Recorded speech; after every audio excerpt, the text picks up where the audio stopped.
My name's Anthony Pascariello. I topped Yu-Gi-Oh! Nationals in 2011 and 3 YCSs back-to-back in 2012. Although I stopped playing in 2013, I've rediscovered my passion for the game through older formats and love sharing ideas about how to play. This is Yu-Gi-Oh! Masterclass. I'm by no means a Yu-Gi-Oh! Master. Hello everyone, welcome to Yu-Gi-Oh! Masterclass. I'm Anthony Pascariello, and I've said this 1,000,000 times, but I have to say it one more time. For as long as I played Yu-Gi-Oh!, I always said there was this format right before Shining Darkness came out. Man, it was the best format. Top 2 regionals back-to-back with completely different decks that I built, and I'm not that good of a deck builder, I always thought, but the format was so open. There were so many different decks you could run, and no one really knew which deck was the best.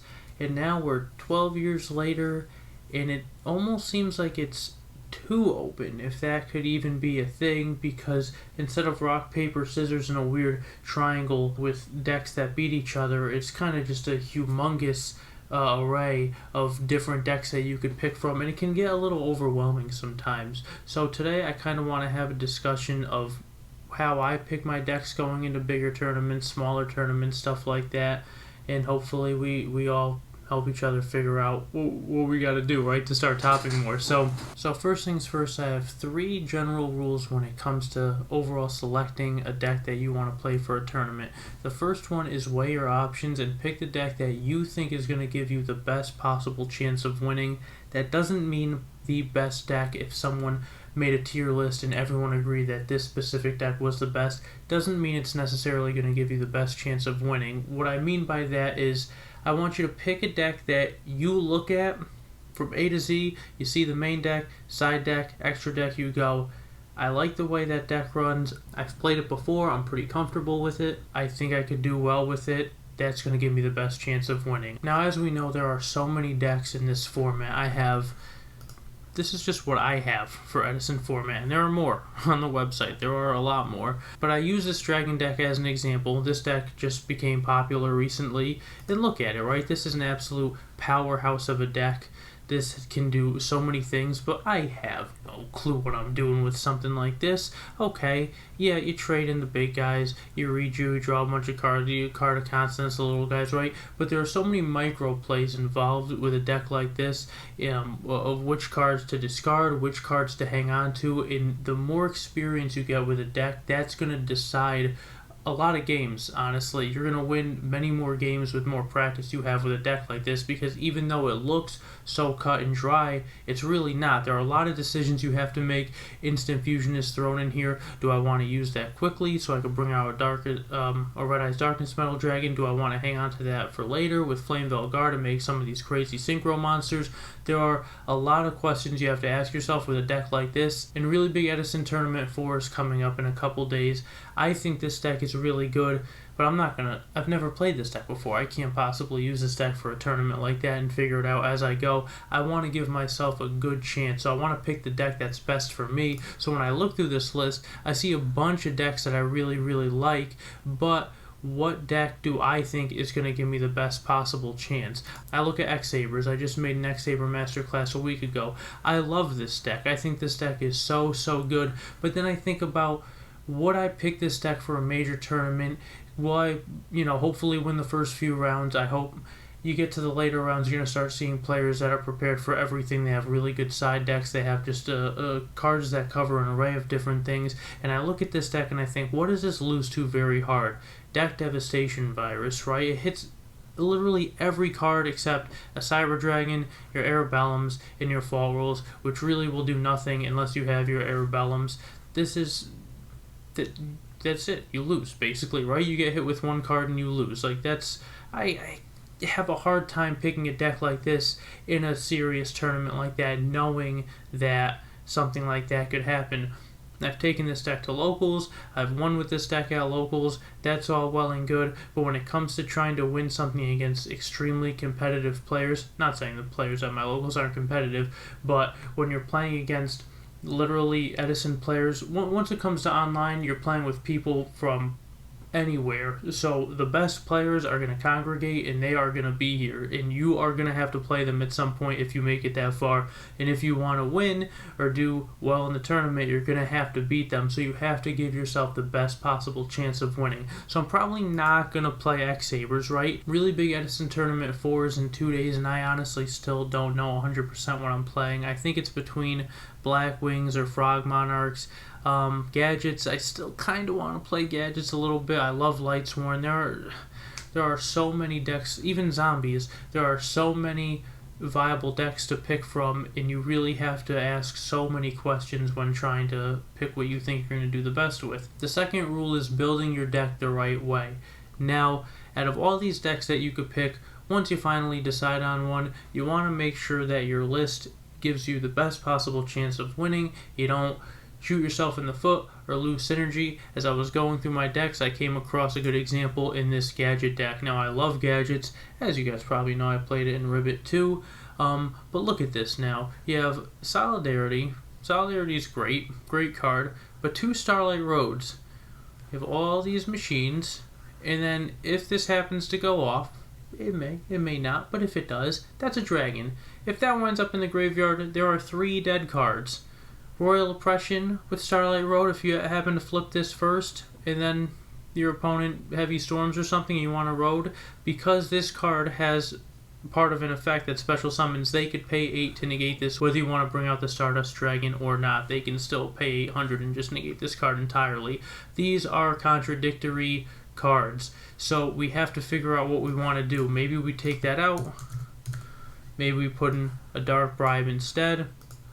Maybe we take out this altogether, right? The more you play with different decks, the more you're going to understand how they work.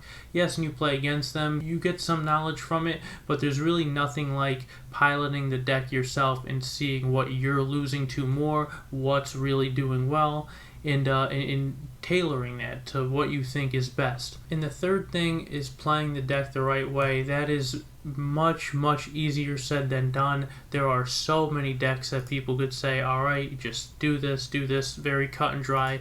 But again, it comes down to the micro plays. Anyone could say, okay, Black Wings, just draw your Whirlwind, summon your monsters, search. Like, no. You're not going to draw a Black Whirlwind all the time. Even when you do, there are going to be multiple occasions, I guarantee, myself included, where we pick the wrong card with Black Whirlwind. If you open this in Shura, what are they going to have? What are they playing? Say you're in Game 2, you lost Game 1. You know what they're playing. You have Whirlwind Shura. Is my opponent playing a deck that doesn't have many traps in it? Maybe I want to grab a Bora. That way I could have another successful normal summon next turn. But what if they are? What if they sided more traps in? Maybe I want to grab Kalut. That way I can keep the monster that's already on board safe. I don't have many traps. I think I do want to grab Kalut. But I have traps. I have Icarus. I sided my Delta Crow in, so I'm going to be able to protect my normal summon for next turn when I kill all their back row at the end of the turn. All these different questions go through my mind when I'm playing.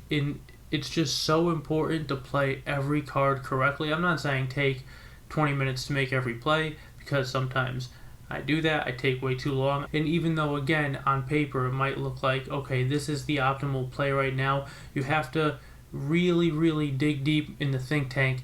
Think about what my opponent's playing. If you have any idea of their play style, use that. Keep that up here.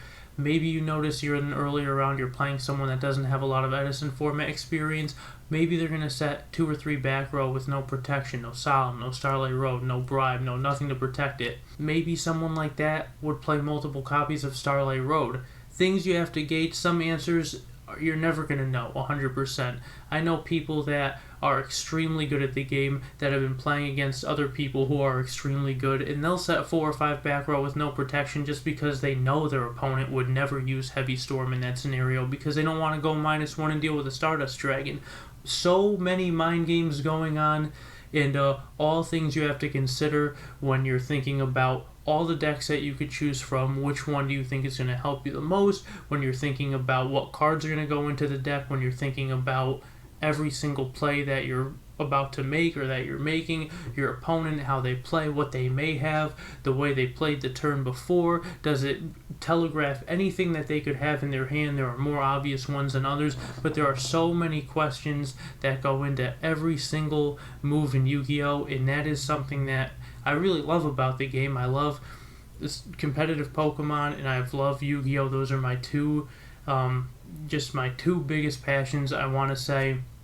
And I just love critical thinking, so being able to really think about all this stuff, it keeps my mind in such a zone, right? And I think we all love being in that zone, on top of there being such badass characters like Dark Arm Dragon, and now I'm sure I'm digressing and stuff, and just all the different archetypes there are, and to how there are cute wind-up sharks, you know what I mean? Like, just, I'm really digressing right now, but I love Yu-Gi-Oh! So much, and I think it's such a cool, amazing game that has changed my life so much, and I just want to really be the best duelist that I could be, right? There are so many of us that want to play the game well, but you really want to sit down.